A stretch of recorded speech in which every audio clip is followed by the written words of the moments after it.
coming up on BCN Today. Newfoundland remains under a state of emergency as the province digs itself out of 75 centimeters of snow. Plus, the search continues for a 26-year-old man who went missing in the Newfoundland blizzard on Friday.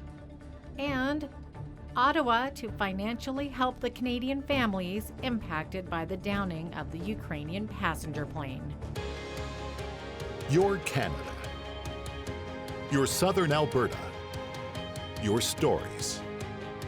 From our studios in the heart of Lethbridge, it's BCN Today with Jeanette Rocher. Hello, and thanks for joining us on this Blue Monday. Another snowfall overnight is adding insult to injury in St. John's, Newfoundland, which remains under a state of emergency. All schools and most businesses are closed as the city continues to dig out for more than 75 centimeters of snow. The search continues for 26-year-old Joshua Wall, who left his home in Roach's Line Friday at the height of the storm to walk through the woods to a nearby friend's home in Marysville. Commercial flights aren't scheduled to resume in and out of St. John's International Airport until this evening at the very earliest. Meanwhile, hundreds of Canadian Armed Forces personnel are in the city to help with snow removal and caring for housebound residents. Defense Minister Harjit Sajjan says 2 Cormorant helicopters and at least one Griffin helicopter and 2 Hercules aircraft have been deployed to Newfoundland. Probably by the end of today, you'll have about 150 to 200 personnel on the ground ready to provide support. This could surge up to anywhere between 250 to 300 by tomorrow and the coming days. But keep in mind, a lot of the work that they will be doing is actually in close coordination with the experts at the Emergency Preparedness Center to making sure that these extra resources from the military are utilized properly, especially for the people who need it most. On day 2 of the federal cabinet retreat in Winnipeg, Prime Minister Justin Trudeau is set to meet with Manitoba Premier Brian Pallister, who has signaled he is willing to act as a bridge between Ottawa and Alberta Premier Jason Kenney and Saskatchewan Premier Scott Moe. Both blame federal environmental policies for gutting their province's energy industries, but Environment Minister Jonathan Wilkinson is suggesting the government's plan to combat climate change isn't likely to be modified to mollify Westerners. Lethbridge police need your help finding a suspect who robbed the Scenic Drive North 7-Eleven Saturday night. Police say the man told the clerk he had a gun and demanded money. He was given the money and then left the store. No gun was observed by the clerk and no one was injured during the robbery. The suspect is described as unknown race, 6 feet tall, average build, wearing a black jacket, black toque, sunglasses, black gloves, gray pants, and his face was covered by black material. A silver car was seen circling the parking lot shortly before the robbery. However, it's unknown if it's related to the incident. Anyone with information is urged to call Lethbridge Police at 403-328-4444. A 31-year-old Lethbridge man is facing multiple charges after police tried to arrest him on Thursday when he allegedly stole a pickup truck at a Southside convenience store, but the suspect refused to stop and police discontinued the chase because of public safety concerns. The following day, police investigated numerous reports of 3 hit and runs involving the same truck. Officers located the vehicle in Coaldale only to discover the man had driven off with another truck. Finally, police located and arrested Daniel McFadden inside the Lethbridge safe injection site. Families and friends of the victims of the downed Ukrainian Airlines flight are demanding a full investigation into the crash. Speaking at a Montreal memorial ceremony on Sunday, they say they won't get closure until they know what happened to Flight 752, which crashed on January 8th, killing all 176 passengers. This is a tragedy. This is not accepted so far for us. We are in denial phase, I believe, and what we're looking now is to find who was responsible for this. So we cannot bring them back, but what we would ask today on behalf of our family is to justice, is to know what has happened before the tragedy, who is responsible for that. We asked the Canadian government, because there were a lot of Canadian citizens there, and to look for the answers. And that's the only thing can make our heart and our mind a bit calmer. I can't get calm by crying or being sad or all these things. Everything has changed now. It's just a complete tragedy, so it's very hard to accept. We're still in shock. We're completely numb, just like everybody else and all the other families. We're just trying to get some closure, get answers, and follow up as much as we can to see how we can move forward. Prime Minister Justin Trudeau says Ottawa will be giving money to families of the Canadian citizens and permanent residents who died when Iran shot down a Ukrainian passenger plane. He says the money is intended to cover the cost of travel and funeral arrangements. As a first step, the government will give families of the victims who are Canadian citizens or permanent residents $25,000 per victim to assist with their immediate needs, such as funeral arrangements and travel. This is a unique and unprecedented situation because of the international sanctions placed on Iran and the difficulties that that imposes on these families. I want to be clear. We expect Iran to compensate these families. But I have met them. They can't wait weeks. They need support now. Lethbridge police have launched a program to honor good behavior. It's called Operation Heat Freeze, where the police partner with Max and Circle K convenience stores to reward people exhibiting positive behavior by offering complimentary coupons. It's been actually going on since 2007, and it's actually North America wide. It's all through Canada now, and we're just bringing it to Lethbridge. So it's just a good way for us to, I guess, reward positive behavior. A lot of times people think that police are out there to punish poor behavior, and it's nice to have community partners, whether it's Crime Stoppers and Circle K involved, to go out there and see some of our kids and our marginalized people and give them some coupons and stuff to promote good behavior.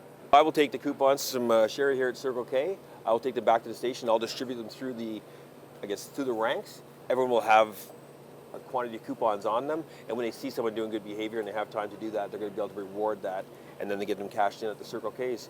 So we have the Operation Heat. So on days like today where it's minus 25, they can come in and get a free coffee or a free hot chocolate kind of idea. And then in the summertime, they can get free frosters. Police say that members of the Watch and peace officers have also been provided with Operation Heat Freeze coupons to dish out in our community. There are dangers associated with recycling when materials are not properly disposed of. The City of Lethbridge held an information session at the Waste and Recycling Center to discuss how the more than 35 employees' safety can be put at risk. We've built a very state-of-the-art recycling facility, so it looks like it's the big blue building that we'll go look at later, and people feel that there's machines doing all that sorting. And actually, while machines make our lives a lot easier and reduce the amount of people that have to touch the recycling significantly, there's still about 20 people working in that facility, and 3/4 of them, about 14 of those staff are always actually handling recycling. That's their job, is to use their hands to pick out. Typically, they're picking out things that shouldn't be there. So they're looking for things that could damage the equipment or hurt their colleagues or degrade the recycling. Biggest things that concern us are people putting things that could explode. So compressed gas cylinders, so propane tanks, helium tanks from kids' party balloons, fire extinguishers. These are all items that are canisters under pressure.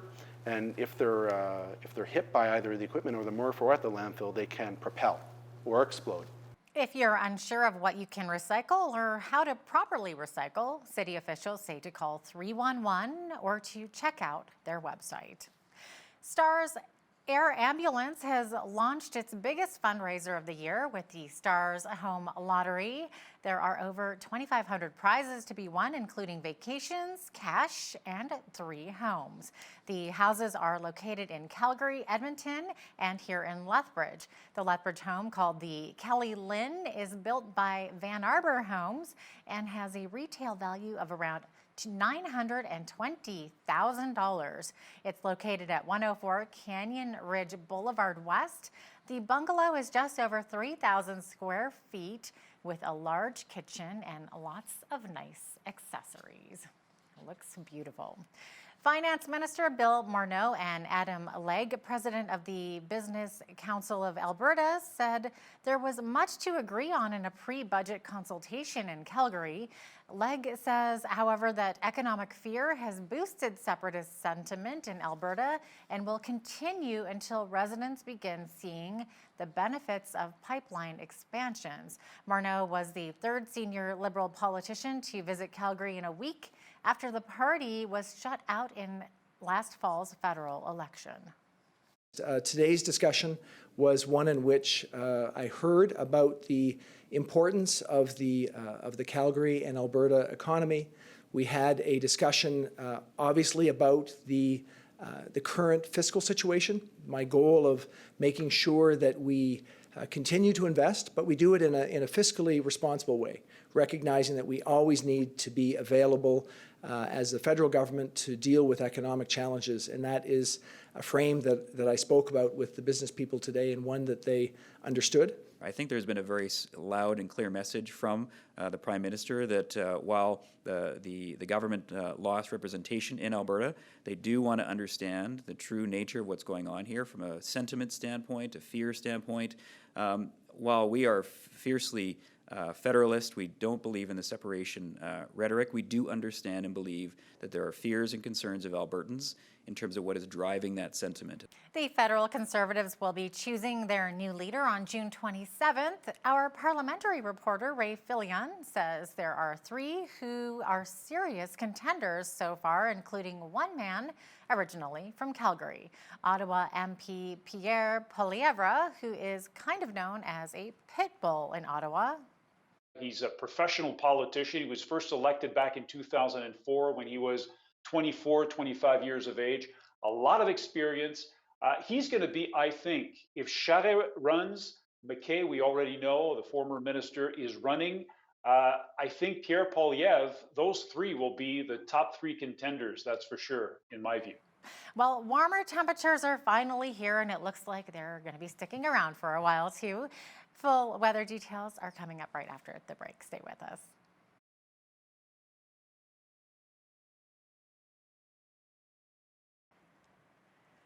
Welcome back. Here's a look at our weather highlights for today and tomorrow in Lethbridge. Lots of sunshine finally, and we need it. A high of 9 degrees today and a low overnight of 1 degree. Into tomorrow, the high will be 6 degrees and also the low tomorrow night being 1 degree. Looks like we don't have to plug in those cars anymore, which is a huge relief. And then looking ahead to the 5-day forecast, we're going to see a lot of nice weather coming up for us. Chance of clouds on Wednesday, high of 5 degrees, and then we're going to pop up into the double digits, 10-degree high for Thursday, 12 degrees on Friday, and then a lovely weekend ahead for 7 degrees on Saturday, and Sunday's high being 4 degrees. The average highs and lows this time of year, average high being 2 degrees, average low -14. And looking at the top temperature on record was in 1981. It was 16 degrees. The low temperature was -43. That was in 1954. The sun rose this morning at 8:19 a.m. and will be setting this evening at 5:06 p.m. Looking ahead to our national forecast, starting on the west coast of Victoria, we'll see a chance of showers today with a high of 10 degrees. Vancouver still experiencing some flurries there with a high of 8 degrees, high of -5 up in Edmonton, and a high of 6 degrees in Calgary. Tons of sunshine throughout Alberta today. Same thing across the prairies. We're going to see that sun shining in Regina today. -7 is the high, -6 up in Saskatoon, and Winnipeg's high today is -14 as they're still experiencing that chilly dome of air that gives you lots of sunshine too. Sunshine also expected in Toronto. -5 is their high. -10 over in Ottawa. -11 is the high in Montreal. Ottawa could see some flurries today as well, and sunshine throughout the rest of the region. Over into Atlantic Canada, Fredericton's high is -8 today with flurries. Halifax high -3. -3 also expected in Charlottetown with flurries. Now, St. John's, Newfoundland, still under a state of emergency, but they're out of that blizzard. They're in major cleanup mode as they had 75 centimeters dumped on them over the weekend. That is your forecast. Here's a look at what's coming up in your community. Here's your Bridge City News Community Calendar. Warm your hearts this season and come enjoy the Winter Light Festival at the Nikayuko Japanese Garden until January 31st. Gates are open from 6 to 9 p.m. Experience the illumination of over 100,000 lights decorating the beautifully shaped trees and garden. Admission is $9 for adults, $7 for kids ages 6 to 15, and various ticket packages are also available. For more information, visit nikayuko.com. Blankets for Canada Lethbridge meets Thursdays from 10 a.m. to noon at Southminster United Church. Share your knitting and crocheting skills to keep those who are in need in our community warm. Donations of yarn and financial gifts are greatly appreciated and can be dropped off at the church. For more information, visit blanketsforcanada.ca or call 403-329-6586. And that's your Bridge City News Community Calendar. Do you have copper pots and pans in your kitchen? Well, today's daily life hack will give you a peculiar but effective way of making them shiny. Use ketchup to clean copper pots and pans. The acid in the ketchup removes tarnish and brings out that shine. And here we all thought that ketchup was only useful on hot dogs and French fries. There you go. That's your daily life hack. The winter weather finally cooperated for the Lethbridge Hurricanes street hockey game hosted by the Copperwood community on the west side on a Sunday. Hundreds of youngsters came out not only to get some autographs, but to actually play alongside the WHL team. The Canes players seem to be having a lot of fun too. We don't get to spend time with all the fans, other than signing, but it's good. Just come out here and just have some fun with the kids, I think it's really great. Just being able to, give back to the community. Yeah, it's exciting. You look up to the players growing up, and to play with them, it's an unreal experience for sure. I went to the Friday hockey game, and that was a blast. But to actually meet them, that's cool. I've always dreamed of playing with the Hurricanes and meeting them. Yeah, it's really fun. A little chaotic because there's a lot of people, but yeah, it's fun hitting the puck around and try to get some goals and try to be a good teammate and pass nicely. Yeah, it's fun. Those kids were so excited. The Canes will be heading off for an extended 7-game road trip this week and won't be back at the NMAX Center until February 8th when they take on Prince Albert. The Lethbridge Skating Club held its Frozen Fest event over the weekend at the HEB Center. There were lots of young skaters on hand enthusiastically showing off their skills to family and friends. Skating coach Olia Tabushanez explains. This event's a great opportunity for skaters at a beginner level to showcase their talents and get used to being in front of a crowd. Most of the little guys, they skate 1 to 2 times a week. And so on our Can Skate, our Learn to Skate program, we have hockey players, ringette players, figure skaters, and people just learning how to skate well so that when they go away for Christmas break and they're skating on a pond, they can have a fun time playing shinny. So we've brought in skaters to provincials for Special Olympics. We've worked with ringette players, we worked with hockey players. If you or your children would like to get involved in one of the programs, check it out at lethbridgeskating.com. Another local sporting event, the Lethbridge Ironman Archery Tournament, got underway over the weekend at Exhibition Park with youngsters and adult archers competing for cash prizes. Monica Higgins from Lethbridge Bowbenders tells us more. The Ironman is a shoot that we've had in place for just about 25 years. Next year is our 25th anniversary. It's a combination of 2 disciplines of archery, 3D and target. A lot of people will practice 5-6 times a week for this. They'll spend hours practicing. I know myself, I probably spend 4 days a week at about 2 to 3 hours at each session practicing. The Lethbridge Antique and Toy Show attracted a good crowd of collectors at the Italian Club Saturday, shopping for some very cool retro toys, the kind that makes you wish you hadn't gotten rid of back in the day. Oh, you never know what you're going to run across on these tables. Some of this stuff is people have had for years. And every year they bring out something different. You don't know what's going to show up.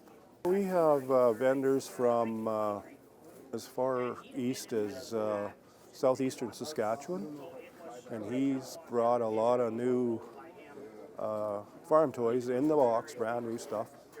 And we have guys from Red Deer that have trucks and construction equipment, and antique guy from Cranbrook, and local people here. A new study out of the University of Calgary and the University of Montreal suggests feline facial expressions can help determine if a cat is in pain. Researchers say cats are notoriously hard to diagnose when it comes to their pain levels and historically are under prescribed medication as opposed to dogs. The study says tense whiskers, flattening ears, and closing or narrowing eyes can all be signs of suffering. Dr. Daniel Pang explains. We were really interested in seeing if we could assess pain in cats, especially if we could assess it quickly in a really user-friendly way.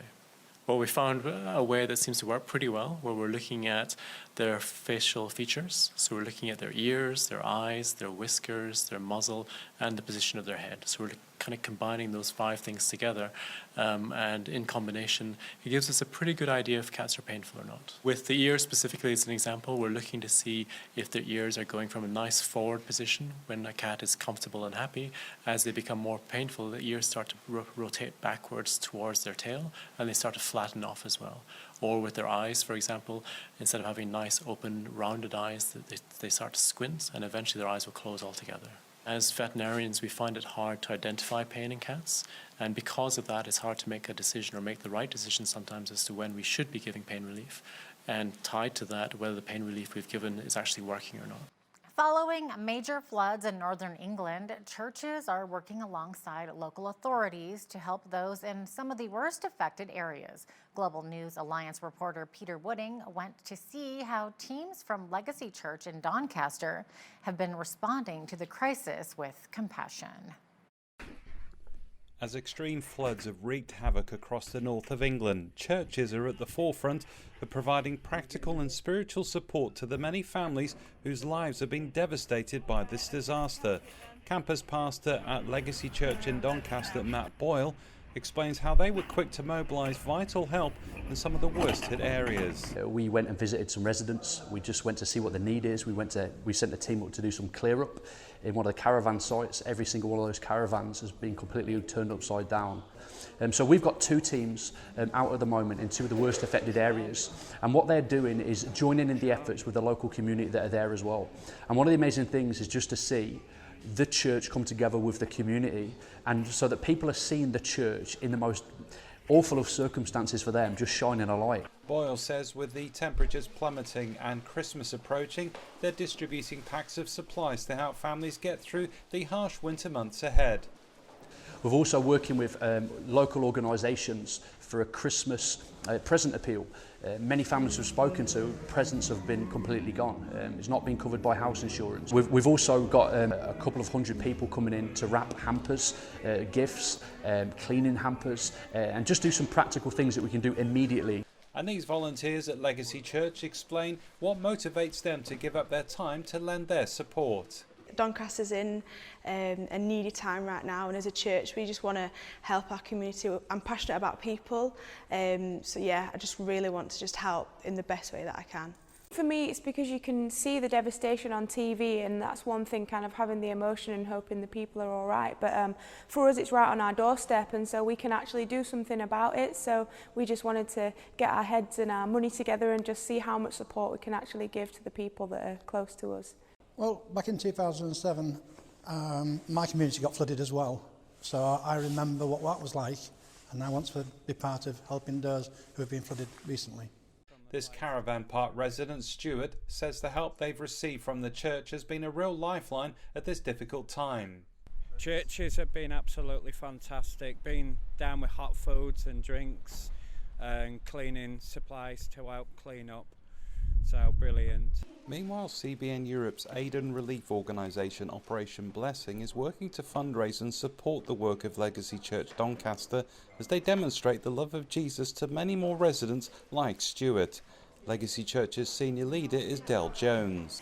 For me, with Operation Blessing partnering with us, this is amazing for us because it's there are people, we can be here on the ground, but the way I look at it, we're all planting seeds, but there are people in Operation Blessing that can help us with their prayers and they can help us with their finance. So as their finance come in, we can then appropriately disperse that finance to help our community in best way that we can help them. Jones concluded by explaining how they're committed to serving their community throughout this crisis with the compassion of Christ for the long term. It's what it's going to do to people emotionally. It's going to bring added stress onto families, onto marriages, and we need to think big picture here of the massive impact these floods are going to have on people's lives, and we need to be caring for them in every aspect, not just the practical ways in clean-up, but it's an emotional thing for people to go through, and we need to be there to help them to get through to the other side of this. So as countless people benefit from this love and action from local Christians like these, it's hoped many will also encounter the saving grace of Christ this winter. Peter Wooding for the Global News Alliance, Doncaster, England. The Conservative Party of Canada will choose its new leader on June 27th. So who are the frontrunners who have already expressed an interest and put their names forward? Our parliamentary reporter Ray Feline will give us his thoughts next, but that's coming up right after this short break.